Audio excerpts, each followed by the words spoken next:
देखिए रिवेन्यू को कब रिकॉग्नाइज करें हम, ये हमें AS9 से पता चलेगा। ये मैंडेटरी है नेचर में। ऑब्जेक्ट क्या है कि हम स्टेटमेंट ऑफ P&L में किसी रिवेन्यू को रिकॉग्नाइज करें या ना करें उसके बारे में हमें पता चलेगा। रिवेन्यू कहाँ से आएगा? सेल करने से गुड्स को, सर्विस देने से रिवेन्यू आएगा, या और कोई भी हो सकता है, जैसे इंटरेस्ट हो गया, डिविडेंड हो गया, वो भी रिवेन्यू होता है। लेकिन हम इस AS9 में AS7 को कंसीडर नहीं कर रहे हैं क्योंकि इस पे अलग से AS है। AS12 गवर्नमेंट ग्रांट को कवर नहीं करते हैं क्योंकि इस पे अलग से AS है। हायर परचेज AS19 अलग है, और एक इंश्योरेंस क्लेम वगैरह जो इंश्योरेंस कंपनी से रिलेटेड है वो सब नहीं आएगा। डेफिनेशंस में रिवेन्यू का मतलब जो एक कैश आता है बिजनेस में, या डेटर्स होते हैं हमारे, या कोई और अदर कंसिडरेशन है माल बेचने से, सर्विस देने से। ठीक है। अगर हम एजेंट हैं, जैसे हम कंसाइनी वगैरह हैं, तो जो रिवेन्यू आता है कमीशन से, वो भी हमारा रिवेन्यू आता है। ठीक है। तो कुछ चीज़ें हैं जो नहीं ले रहे हैं हम, जैसे following are not included in definition of term revenue, realised और unrealised gain from sale of fixed asset, ये रिवेन्यू नहीं माना जाएगा इसमें। और unrealised gain from holding current asset, agriculture and forest product, वो भी नहीं आएगा। Gain from change in foreign exchange rate, वो भी यहाँ पर कवर नहीं होगा। अगर किसी लाइबिलिटी की पेमेंट करी और कम पेमेंट करी तो जो प्रॉफिट हो गया वो भी नहीं आएगा। और कोई लाइबिलिटी को अनरियलाइज गेन है रीस्टेटमेंट की, इन शॉर्ट जो हमारा day to day running business में अर्निंग है जनरली वो, या इंटरेस्ट डिविडेंड इनकम वगैरह आएगी रिवेन्यू में। दो टाइप का है हमारा रिवेन्यू में, एक कंप्लीटेड सर्विस कॉन्ट्रैक्ट है, एक प्रोपोर्शनेट कंप्लीशन मेथड है। जैसे आप किसी के लिए काम कर रहे हो तो जब तक काम ना हो, जब तक हम रिवेन्यू रिकॉग्नाइज ना करें, तो वो कंप्लीटेड सर्विस कॉन्ट्रैक्ट मेथड है। ये एक ऐसा सिस्टम है जहाँ पर रिवेन्यू को रिकॉग्नाइज हम तभी करेंगे जब काम पूरा हो जाएगा। लेकिन ज़्यादा अच्छा है ये प्रोपोर्शनेट कंप्लीशन मेथड, क्योंकि यहाँ पर हम रिवेन्यू को रिकॉग्नाइज करेंगे जितना काम हो गया उसमें। जैसे एक तरीके से कंस्ट्रक्शन कॉन्ट्रैक्ट में था, रिवेन्यू हम उतना लेते थे जितना काम हो गया था। क्वेश्चन नंबर 1 है, A limited started work on a consultancy assignment valued at 20 lakh, 20 lakh रुपए का हमारा काम है। ऑन 1/1/2011 ये काम शुरू किया, 3 साल हो गए, और पहले साल 20% काम हुआ, दूसरे साल 60% और तीसरे साल 100%। तो हम ये कह सकते हैं कि पहले साल 20% काम हुआ, दूसरे साल 40% काम हुआ, और तीसरे साल 40% हुआ, है ना। तो हमें रिवेन्यू कैसे रिकॉग्नाइज करना होता है, जैसे कंस्ट्रक्शन में पढ़ा, यहाँ 60% हुआ ना, माइनस पिछले साल में जो हो चुका है, और फिर यहाँ 100% हुआ माइनस जो पिछले साल तक हो चुका है। तो if other condition revenue are met, find out the revenue to be recognised. Completion service method में तो 3 साल बाद ही करेंगे, और प्रोपोर्शनेट कंप्लीशन मेथड में हर साल कर लेंगे, जैसे जैसे मैंने बताया वैसे। ये बात क्लियर है। तो देखिए यहाँ पर क्या है, 60% है ना, तो हमारा 60% कितना, 20 लाख का 60% 12 लाख, तो 12 लाख माइनस जो पिछले साल हमने रिवेन्यू रिकॉग्नाइज कर लिया। 100% है तो 20 लाख माइनस जो हमने पिछले साल कर लिया, पिछले साल कितना हो गया, 12 लाख, 8 और 4 12। तो ये है, और जो कंप्लीशन मेथड है वहां पर रिवेन्यू 20 लाख का पूरा ईयर एंड पे तीसरे साल के एंड में ही करेंगे। ये बात समझ में आती है।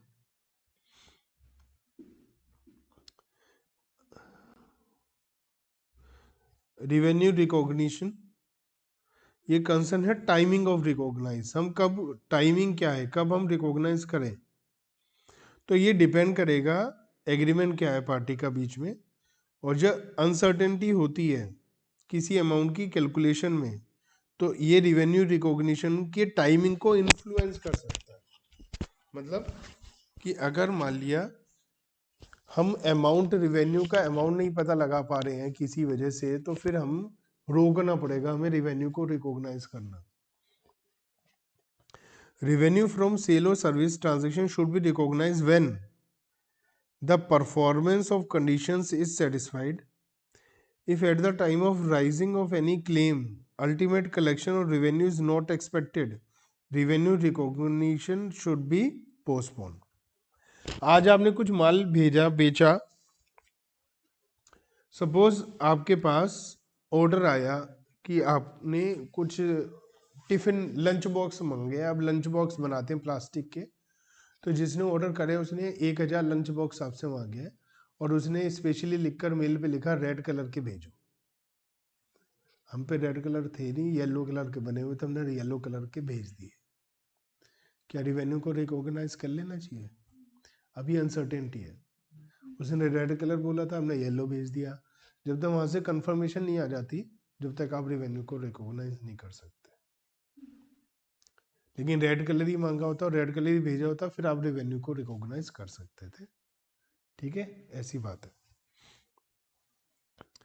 तो sale of goods and revenue recognition, जब आप माल बेचते हैं तो उसमें रिवेन्यू रिकॉग्निशन कब करनी है? The seller of goods has transferred to the buyer the title to goods for his price, or all significant risk and reward of ownership have been transferred to the buyer. That is, the seller retains no control of goods and no significant uncertainty exists regarding the amount of consideration. Exam में question आएगा तो ये दोनों line लिखनी पड़ेंगी आपको, दोनों point. क्या कि जब आपने सारे रिस्क एंड रिवार्ड ट्रांसफर हो गए और कोई अनसर्टेनिटी नहीं है आपके पैसा के लिए, है ना, और अमाउंट आप आराम से निकाल सकते हैं, तो आपको रिवेन्यू रिकॉग्नाइज कर लेना है। तो ये बेसिक प्रिंसिपल है। ठीक है,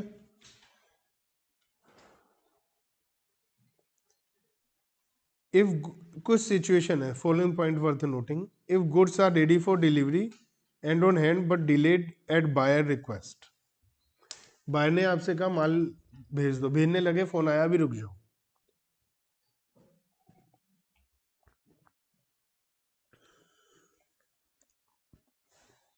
Revenue be recognized when goods are so ready for delivery.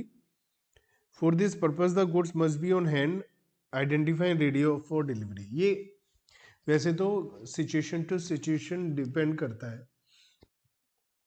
मान लिया फोन आ गया उसका कि है ना रुक जाओ अभी, उसने कहा हमारा एक माल और है आपके पड़ोस की दुकान से, वहां से आ जाएगा तो एक साथ भेज देना। हमने पैक वैक करके अलग रख लिया। तो हम चाहें, अगर हमें पता है कोई अनसर्टिनिटी नहीं है, पैसा मिल जाएगा, कोई टेंशन नहीं है, तो हम रिकॉग्नाइज कर सकते हैं अगर वो अलग हो चुका है माल। ठीक है। अदरवाइज अगर मान लिया ऐसा सिचुएशन है कि हमें लगता है वो इसलिए मना कर रहा है कि हो सकता है वो खरीदे ही ना हमसे, तो हम उसे अभी रोक सकते हैं। वैसे एक जनरल रूल ही है कि कोई अनसर्टिनिटी नहीं है, अलग हो चुका है, तो आप रिकॉग्नाइज कर लीजिए।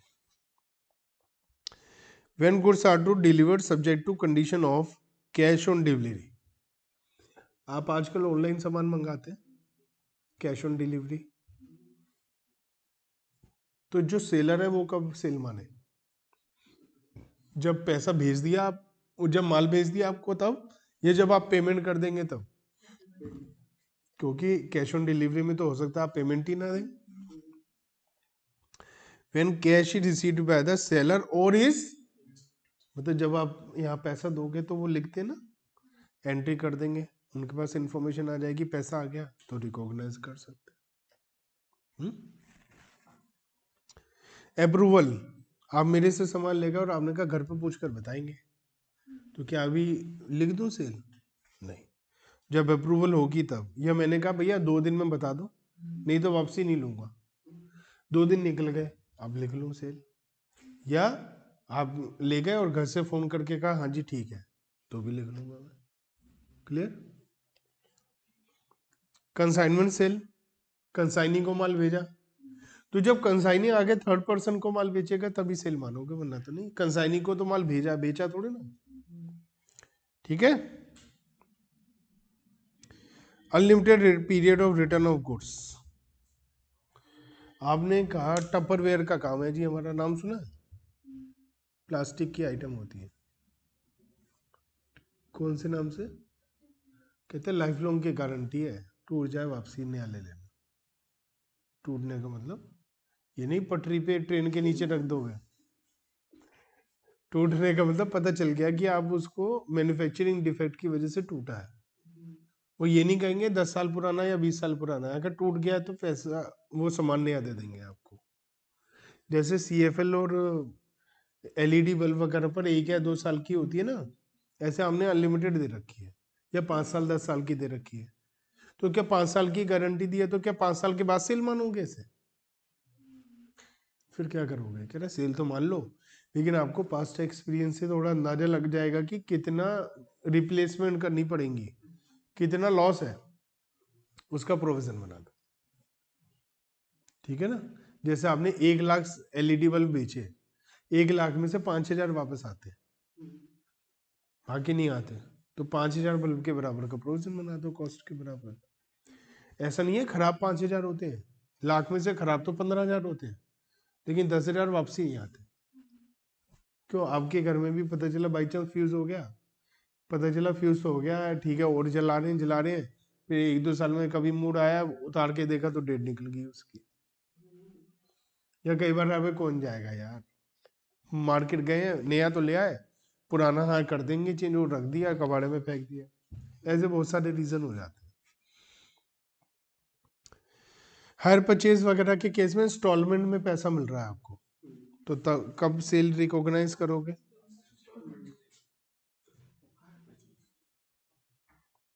हायर परचेज में लास्ट इंस्टॉलमेंट पे सेल लिखता है वेंडर, पहले दिन ही एंट्री बनाता है सेल की। वो एंट्री होती है hire purchaser to hire sales. Title transfer तो लास्ट इंस्टॉलमेंट के बाद होता है।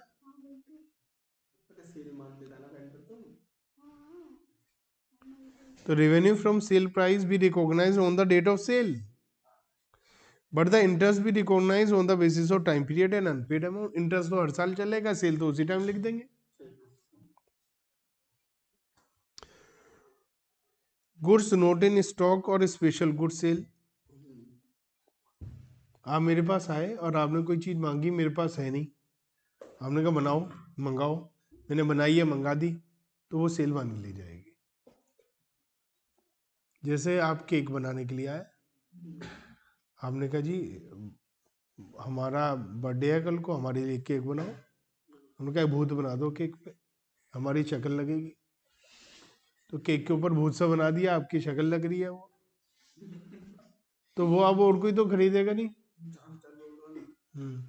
चमकादड़ टाइप का बना दिया, वायरस लिखवा दिया, चाइना में वायरस चल रहा है उसके नाम पे,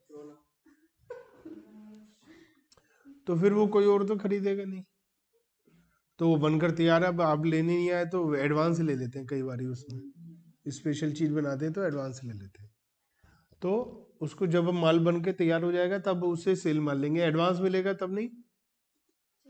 जब वो बन के तैयार हो जाएगा सामान तो सेल मार लेंगे, अब ले ना ले जाए, भाड़ में जाए, खराब हो जाए, हमें कोई लेना देना नहीं, एडवांस आ गया था हमारे पास।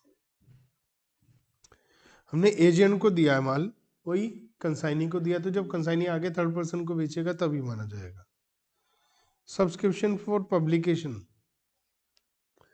हमारे यहाँ मैगजीन छपती है और हम अपने कस्टमर से साल भर की मैगजीन के पैसे ले लेते हैं और हर महीना उनको डिलीवर करते हैं मैगजीन।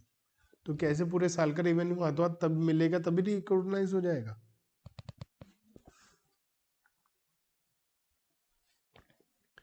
तो जैसे हर महीना हम मैगजीन भेजेंगे, जैसे जैसे डिलीवर होती रहेंगी वैसे वैसे रिकॉग्नाइज करते रहेंगे। ठीक है, ट्रेड डिस्काउंट को माइनस कर देंगे रेवेन्यू में से। Sale repurchase agreement, in case of seller agrees to repurchase the goods at a later date, this become more of a financial transaction and not a transaction of sale. In this case, the amount received from the buyer is not in the nature of revenue and should not be taken to P&L. मान लिया मैंने आपसे कहा एक machine है ये लाख रुपए की, मैंने बेच दी आपको और कहा मैंने 3 साल के बाद मैं इसको 50,000 में आपसे दोबारा खरीद लूंगा, ये तय हो गया, हमारा एग्रीमेंट बन गया। तो असल में मैं 50,000 रुपये 3 साल का रेंट ले रहा हूँ आपसे। बेचने का मतलब तो रिस्क एंड रिवार्ड और ओनरशिप आपके पास ट्रांसफर हो जाए। जब आपके पास ट्रांसफर हो गई तो फिर एग्रीमेंट में लिखा है 3 साल बाद मैं वापस ले लूंगा आपसे, तो फिर ये ओनरशिप आपके पास कहाँ रह गई, वो तो मेरे पास ही वापस आ जाएगी। तो ऐसा क्या होता है, कई बारी बड़ी बड़ी कंपनी क्या है अपने एम्प्लॉयज को कार देती है यूज करने के लिए, तो वहां पर एग्रीमेंट हो जाता है कि कार ले ली, 5-5 लाख के हिसाब से तय हो गया, 3 साल के बाद 2-2 लाख की वापस दे देंगे।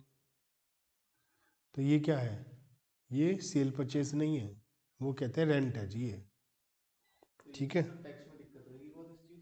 टैक्स में लिखा है अलग से, टैक्स में साफ साफ लिखा है कि इसको यही, इसे सेल रीपरचेज नहीं मानेंगे। कैपिटल गेन, कई बार टैक्स बचाने के लिए क्या होता है, कैपिटल गेन के केस में क्या होता है, सस्ता बेच के महंगा खरीदा, महंगा बेच के सस्ता वो करते हैं, और उसमें टाइम लिखा होता है कि भैया 10 दिन 5 दिन के अंदर ही बेचा खरीदा, वो सब लिखा है उसमें, बॉन्ड वॉशिंग ट्रांजेक्शन ये सब लिखा हुआ है उसमें। नंबर 2 है comment on the following question, sales are recognised as soon as order is received, क्या सही है ये? फोन पे ऑर्डर आया सेल लिख दोगे, ऐसा थोड़ी ना हो जाएगा।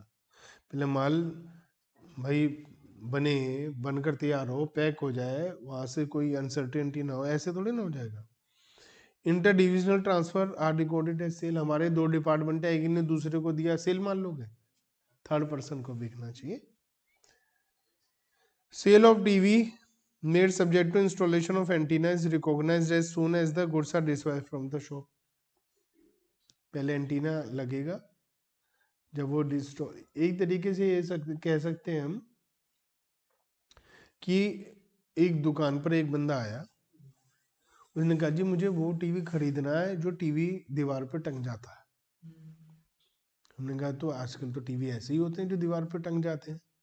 कहा जी हमारे घर में मैंने 1-2 से ट्राई करा, उन्होंने कहा जी नहीं टंगेगा। कहा बावले हो गए, हो जाएगा। कहा जी पैसे तो ले लो मेरे से, लेकिन मैं दूंगा, मतलब वापस कर दूंगा टीवी अगर टंगा नहीं तो। हमने कहा कोई टेंशन नहीं है, हमने पैसे लिए, हमने कहा टीवी टंग जाएगा, 500 रुपये टीवी टांगने के भी ले लिए हमने।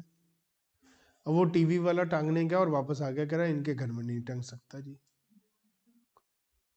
क्या हुआ, कह रहा जी दीवार में जो है छेद करने रहे तो पूरा घर हिल रहा है इनका, तो डर लग रहा है भैया दीवार छत वत सब नीचे गिर गई तो मैं ही दब जाऊंगा।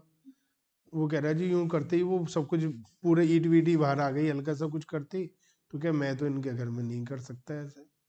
वो इनका रेलवे स्टेशन पटरी के पास में बिल्कुल घर है, घर के पास 10 पटरियां हैं और ट्रेन निकलती है तो घर हिलता है पूरा।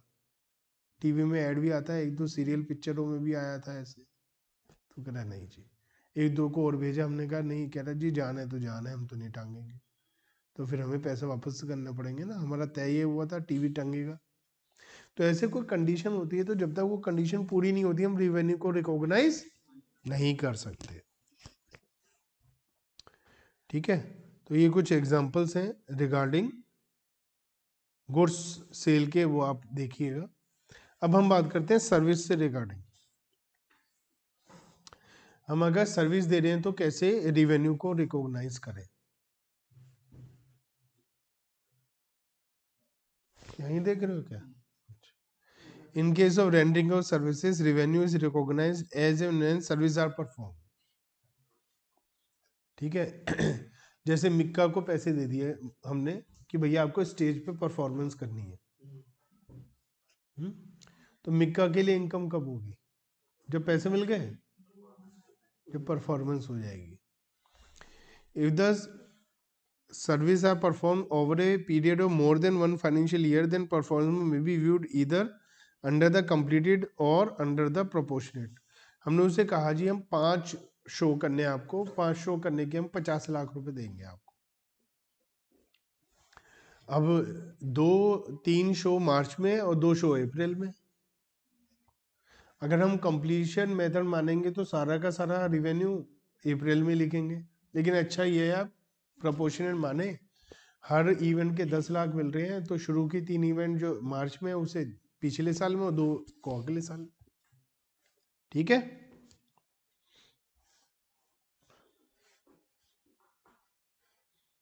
कुछ बातों का ध्यान रखें।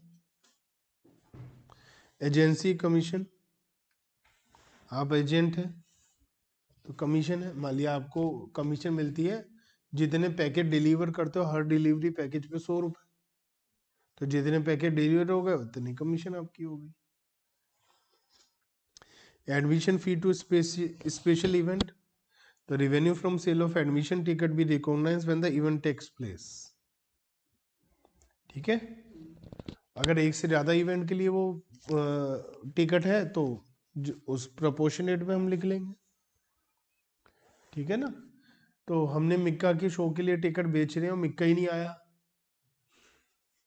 तो क्या करेंगे, लोगों को वापस करने पड़ेंगे पैसे, नहीं तो वो आग लगा देंगे, जूते मारेंगे। तो एंट्रेंस एंड मेंबरशिप फीस, तो लिखा एंट्रेंस फीस जनरली तो कैपिटलाइज करते हैं मेंबरशिप फीस, क्योंकि ये एक ही बार मिलती है। अगर एनुअल फीस है तो आप एनुअली रिकॉग्नाइज करिए उसे। फाइनेंशियल सर्विस कमीशन, जैसे आपका कोई काम कर रहा है, उसके बदले में आपको लोन मिल रहा है, तो बैंक आपको लोन दे रहा है, उस लोन के कोई फाइल चार्जेस हैं, कुछ हैं, वो सब चार्जेस लगाते हैं, तो वो जब आपको लोन मिलेगा तो तभी वो रिकॉग्नाइज कर लेते हैं ना। इंस्टॉलेशन फीस, जब इंस्टॉलेशन हो जाएगी। एडवर्टाइजमेंट, आपसे ऐड का पैसे लिया, अखबार में ऐड आएंगे जी रोज, ठीक है, रोज अखबार में ऐड आएगा और आपने 1 महीने का ऐड दे दिया। ऐड चलना शुरू हुआ 25 मार्च से 25 अप्रैल तक, 24 अप्रैल तक, तो आपका जो जो छप गया ऐड अखबार में वो आपकी इनकम है। जो अभी अगले महीने छपेगा वो इस साल की इनकम नहीं है। जब काम होता रहे तो आप लिखते रहो। ठीक है, यही लिखा है, कमेंडर of the following, advertising commission is recognised as soon as advertisement is booked, बिल्कुल गलत है, जब वो छपेगा तब। इंश्योरेंस क्लेम हमने करा, जैसे क्लेम फाइल करा नहीं, जब तक अप्रूवल नहीं आएगा जब तक आप नहीं लिखेंगे, है ना। Revenue arising from use of resources, हमारा हमने किसी को लोन दिया है, कोई रॉयल्टी हमारी कोल माइन को यूज कर रहा है, तो ये जो रिकॉग्नाइज आप तभी करेंगे जब कोई अनसर्टेनिटी नहीं है। ठीक है, तो इंटरेस्ट को तो टाइम बेसिस से लिखेंगे, ठीक है, रॉयल्टी को ड्यू बेसिस पे लिख लेंगे अगर कोई अनसर्टेनिटी नहीं है, और डिविडेंड को तब लिखेंगे जब वो एकदम पक्का हो जाएगा कि पैसा हमें मिलेगा, वरना नहीं।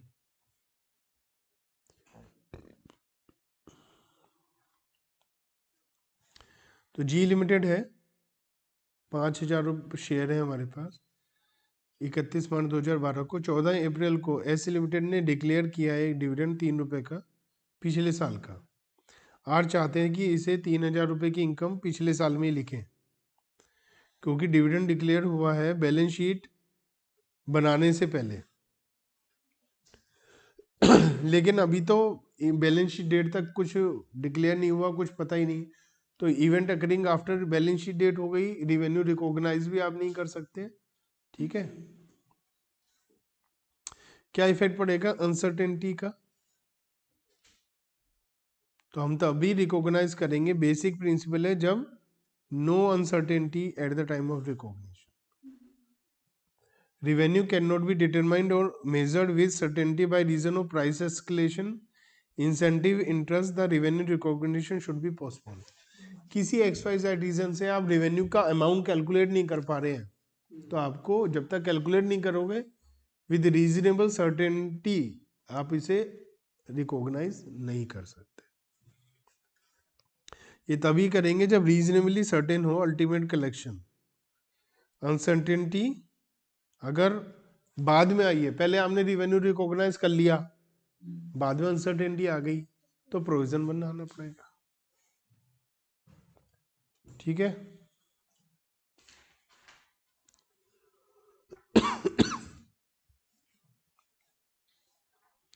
कुछ नोट्स हैं वो हम सब पढ़ चुके हैं, एक समरी है इसकी।